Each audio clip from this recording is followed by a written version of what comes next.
Mudinājuši uz dzeršanu. Noteikti, jā. Es nedomāju par šo pasākumu, kas ir šovakar, bet es domāju par zīmējumu izstādi. Kā reiz dzeršana un šis dīzī nebūtu nav svešs tiem, kas piedalījās šajā izstādē. Es domāju, nevienam pat. Jā, bet es sāku jau gatavoties vakarā.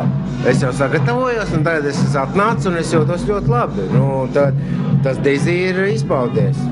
Tomēr zīmējuma konkurss profesionāliem māksliniekiem, kurā jāfiksē tik netverama substance kā dažādi reibumu stāvokļi, nav nekāda bērnu spēle, un balvas atšķirībā no tēmas ir pat ļoti taustāmas.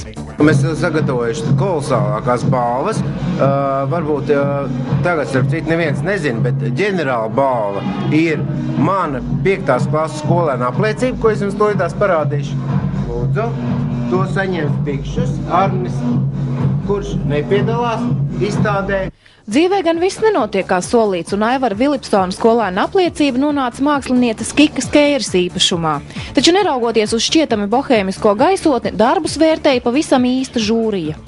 Žūrija bija kaut kādi 12 cilvēki. Tur bija no akadēmijas viena šausmīgi mīļa cilvēka, ko es gribu atzīmēt. Tā bija sieviete vārdā Burāne, kas visu to novadīja, lai tas būtu kaut kā neizvērstos par kaut kādu čehu lunaparku. Godalgas baltas aploksnītes ar visai taustāmu saturu un pēdējās dienās Latvijā populārākās puķis Neļķis saņēma mākslinieki Andrejs Ameļkovičs par Dizī dubulto un Valdis Krēsliņš par WC aksesuāriem. Bet par galvenās balvas ieguvēja kļuva Kristiāna Dimitere ar Zečtura brīnišķīgo lidojumu. Šajā bohēmistu burzmā klubā Dizī bija manāmi arī ļaudis, kuru darbība ikdienā nesaistās ar mākslu tās klasiskajā izpratnē, taču izrādās viņi labprāt atbalsta savus draugus māksliniekus. Labprāt paskatos bildītes